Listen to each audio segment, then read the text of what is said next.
Good morning all of you. 8th class students, आपके 2 session हो चुके हैं।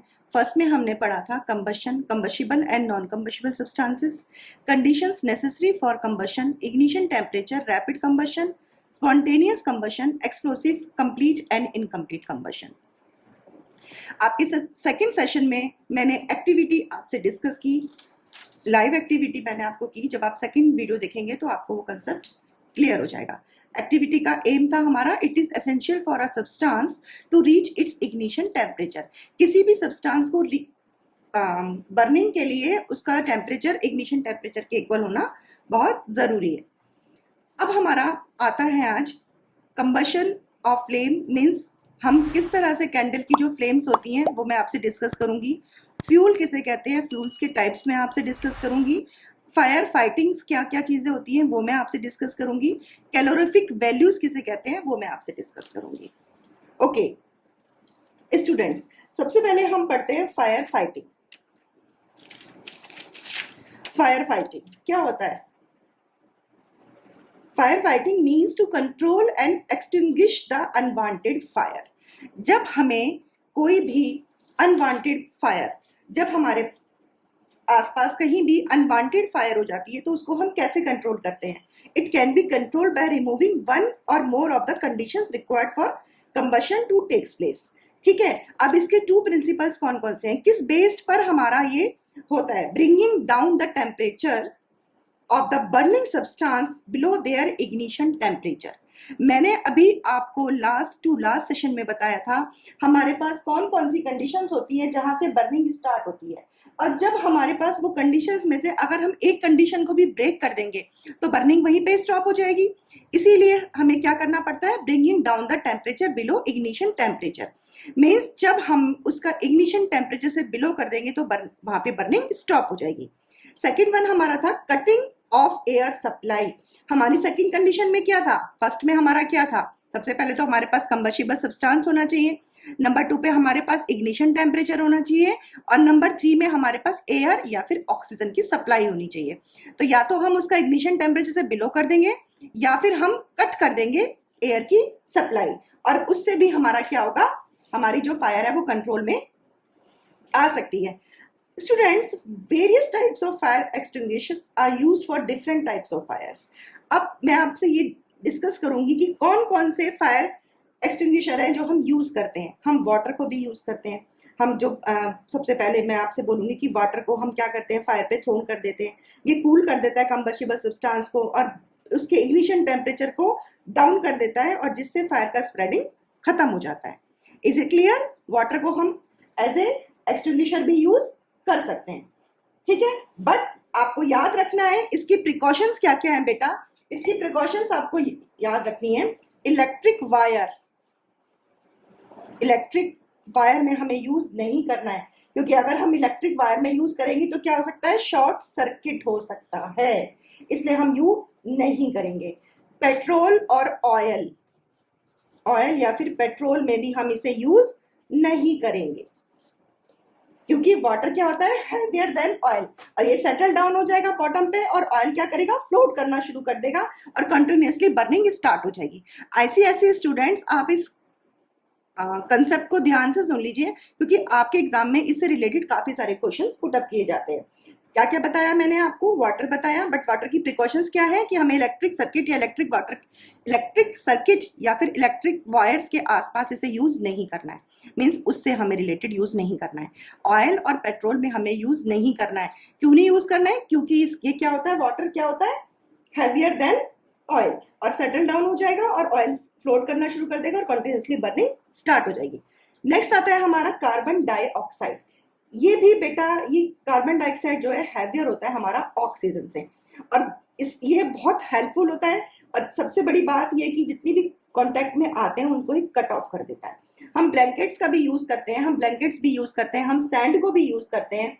Sand may also be poured over some burning material to put off the fire. It cuts off the supply of oxygen to the burning material. आप समझ सकते हैं, मैंने बार बार आपको बोला है, अभी आपको ध्यान होगा मैंने लास्ट क्लास में एक ट्रायंगल बताया था। उस ट्रायंगल में मैंने आपको डिस्कस किया था कि हमारे पास क्या क्या चीज़ें होनी चाहिए। फर्स्ट वन में हमारे पास कंबस्टिबल सब्सटेंस होना चाहिए, उसके बाद हमारे पास एयर होना चाहिए, इग्निशन टेम्परेचर होना चाहिए। और जब हम इन तीनों में से किसी एक की भी सप्लाई को कट ऑफ करेंगे तो वहां से बर्निंग स्टॉप हो जाएगी। अब आपको क्या करना है, इसके कुछ कुछ टेकिंग केयर फायर विक्टिम्स हैं, वो मैं आपसे डिस्कस कर रही हूँ, 2 और 3 करूंगी, बाकी आप थॉरोली रीडिंग करिए, क्योंकि ये कंसेप्ट आप रीडिंग के थ्रू भी कंसर्न कर सकते हैं। सबसे पहले आपको क्या करना है, एक ओपन स्पेस में लेके जाना है विक्टिम्स को। ब्रीथिंग, उसकी ब्रीथिंग में प्रॉब्लम आ सकती है, हार्मफुल गैसेस, कार्बन डाइऑक्साइड आ सकता है, स्मोक से उससे सफोकेशन हो सकती है, तो उसको एक ओपन स्पेस में लेके जाएंगे, ब्लैंकेट से उसे कवर कर देंगे और जो भी एयर की सप्लाई है उसको ब्रेक कर देंगे। उसका जो टेम्परेचर है वो बहुत डाउन करने की कोशिश करेंगे, क्योंकि इग्निशन टेम्परेचर क्या करेगा, फायर को स्टार्ट करेगा। उसके बाद किसी भी एम्बुलेंस वगैरह को हम कॉल करेंगे और उसको सेफ जोन में पहुंचा देंगे। देन अब आता है हमारे पास फ्यूल। फ्यूल किसे कहते हैं? फ्यूल से पहले मैं आपसे एक कंसर्न करती हूँ, flame. Flame is the most important part of this chapter. Most of questions will be selected as related to the topic. इससे रिलेटेड बहुत सारे क्वेश्चंस पुट अप किए जाते हैं। फ्लेम क्या है बेटा? ये एक रीजन है ना, एक रीजन है ना फ्यूल का, जहां से प्रोड्यूस होती है हीट और light. Simply we can say that it is a reason where combustion of a fuel takes place to produce heat and light. मैंने पहले ही आपको बताया था रैपिड के अंदर कि कुछ ऐसे होते हैं जब बर्निंग होती है तो आपके पास हीट और लाइट आपको मिलती है। तो ये उसी, और जहां पर ये फ्लेम, इस तरह की फ्लेम फॉर्म होती है, इसको हम बोलते हैं जोन ऑफ कैंडल फ्लेम। अब मैं आपसे ये डिस्कस करूंगी इसके बारे में क्या क्या चीजें हैं। All the gases like LPG undergo combustion produce a flame.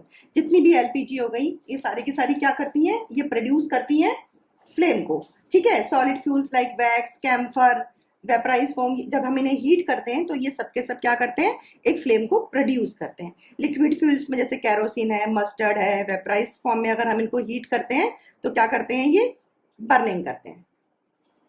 ठीक है, मतलब जब हम इन्हें हीट करेंगे तो ये जब वेपराइज की फॉर्म में जाते हैं तो इनमें हीटिंग बर्न होती है, किसके साथ में, फ्लेम के साथ में। ठीक है, अब देखो बेटा, आ जाओ concept map zones of candle flame. हमारे पास कौन कौन से फ्लेम है बेटा? एक ये वैक्स की होती है, आपको पता है ना, मोम से बनती है, ये वैक्स से बनती है। इसके अंदर एक थ्रेड होता है जो हमारा बर्निंग के लिए हेल्पफुल होता है। इस इसी इसी ये पैराफिन वैक्स से बनती है। एक क्वेश्चन इसका आ सकता है कि कौन सा वैक्स यूज किया जाता है, तो आप बोल सकते हैं पैराफिन वैक्स से यूज करते हैं, हायर परसेंटेज ऑफ कार्बन होता है इसके अंदर। ठीक है, ये वेपराइज हो जाता है किस पर, हीटिंग करने पर। जब हम इसे हीट करते हैं तो ये वेपराइज फॉर्म में चला जाता है, और जब अभी मैंने आपको बताया जब वेपराइज फॉर्म में जाएगा कोई भी लिक्विड या सॉलिड तो क्या होगा, उसके अंदर फ्लेम प्रोड्यूस होगी, वेपराइज फॉर्म में फ्लेम प्रोड्यूस होगी। अब आ जाइए हमारे पास कौन कौन से हैं। सबसे पहले हमारे पास इसके कौन कौन से फ्लेम्स आते हैं बेटा? इनर मोस्ट जोन होता है, नंबर 1 हमारा इनर मोस्ट जोन होता है, नंबर 2 हमारा मिडिल जोन होता है, और नंबर 3 हमारा आउटर मोस्ट होता है।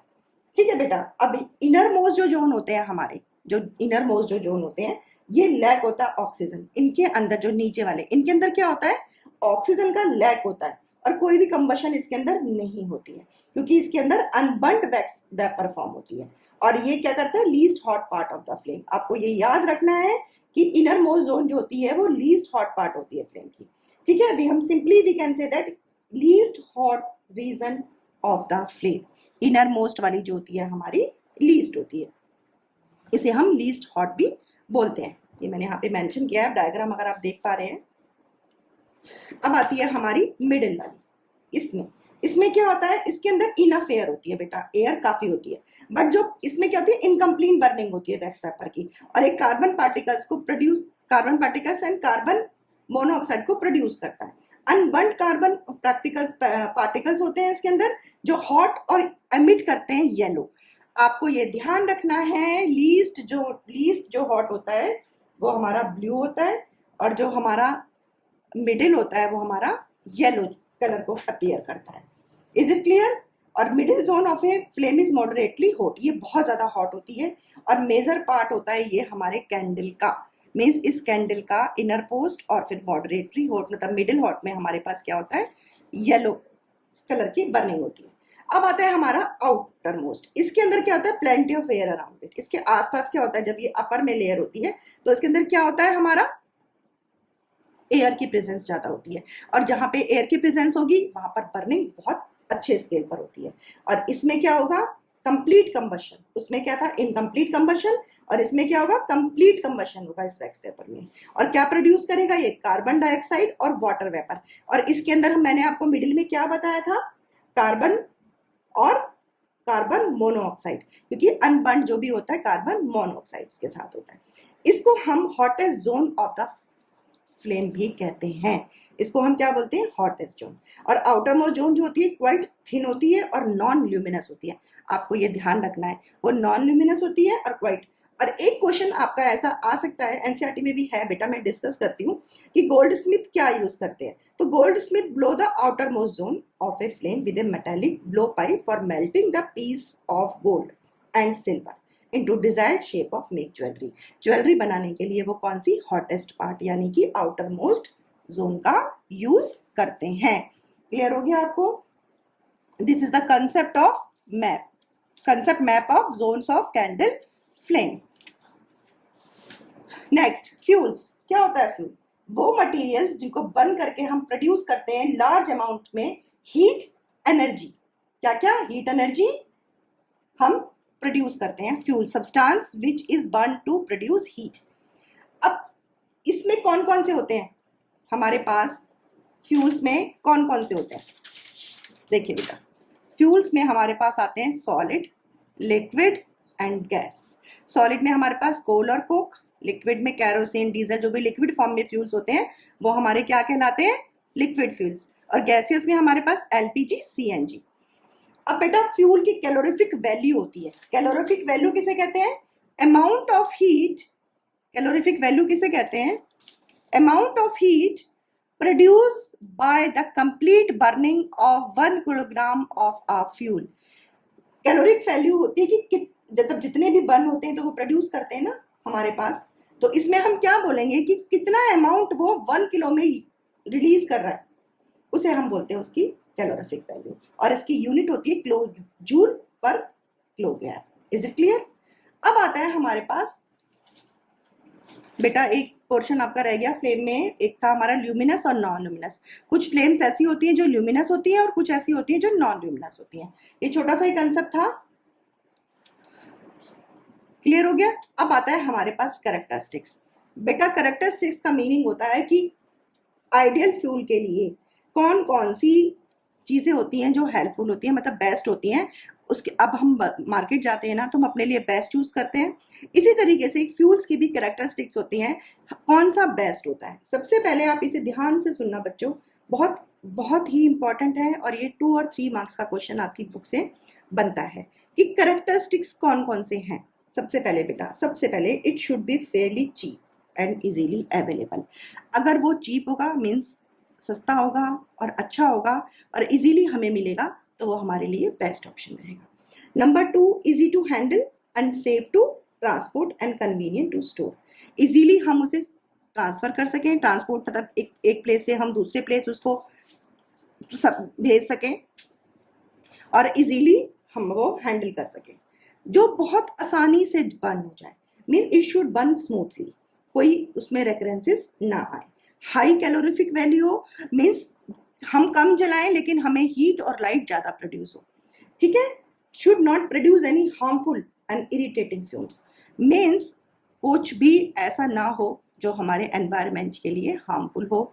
इको फ्रेंडली होना चाहिए, हमको किसी भी चीज से उसे कोई प्रॉब्लम क्रिएट ना हो, क्योंकि ब्रीथिंग प्रॉब्लम सबसे ज्यादा हमारे एयर के पॉल्यूट होने से ही होती है। नेक्स्ट हमारा होता है it should not leave ash after burning, means कोई भी ऐश ना बचे उसकी, तो वो ज़्यादा बेटर है, क्योंकि उसे डिस्ट्रॉय करने में भी हम कहीं ना कहीं किसी भी चीज़ को पॉल्यूट करते हैं। प्रॉपर इग्निशन टेम्परेचर होना चाहिए, it should not be too low like room temperature और टू हाई, मीन्स ना कम होना चाहिए और ना ही ज़्यादा होना चाहिए, ठीक है। अब बेटा कुछ फ्यूल्स ऐसे होते हैं जो हार्मफुल प्रोडक्ट्स होते हैं, जैसे कार्बन मोनोऑक्साइड, वेरी हार्मफुल बेटा। इनसफिशिएंट सप्लाई होती है इसके अंदर ऑक्सीजन की, और ये बहुत ज़्यादा पॉइजनस गैस है। आपका एक क्वेश्चन आ सकता है कि कार्बन मोनोऑक्साइड कैसी गैस है, तो आप बोल सकते हैं इट्स ए पॉइजनस गैस, ठीक है। और जब ये हमारे उसे एटमॉस्फेयर से मिलती है तो क्या होता है, inhale polluted air containing carbon monoxide. बहुत सारी बीमारियां इसके साथ हो सकती हैं। हमारा जो हीमोग्लोबिन है वो भी स्टेबल हो सकता है। तो due to formation of carboxy haemoglobin the blood can not carry oxygen to various body parts. जब वो हमारी बॉडी में एंट्री करता है तो प्रॉपरली ऑक्सीजन को वो कैरी नहीं कर पाती है हमारी ब्लड को, ठीक है। तो ये हमारे लिए हार्मफुल है। क्लियर हो गया आपको? फॉसिल फ्यूल्स भी इसी के अंदर आते हैं, कार्बन डाइऑक्साइड भी इसी के अंदर आती है, carbon monoxide, fossil fuels and carbon dioxide. आपको पता ही है बेटा, green house effect, global warming, rise of temperature, atmosphere of earth, ये सब के सब किस में आते हैं, हमारे इसी के साथ आते हैं। Clear everyone? चैप्टर आपका फिनिश हो चुका है। अब आप ध्यान से सुनेंगे, मैं कुछ आपको इम्पॉर्टेंट जो इस चैप्टर से रिलेटेड पॉइंट्स हैं वो मैं आपसे डिस्कस करूंगी कि क्या क्या चीजें, जैसे मैं बोल सकती हूँ आपको डू यू नो। तो listen carefully. Number 1, you know more means small hole is provided at the base of Bunsen burner to adjust the oxygen supply for combustion। अब आप पूछेंगे कि मैम ये बंशन बर्नर किसे कहते हैं?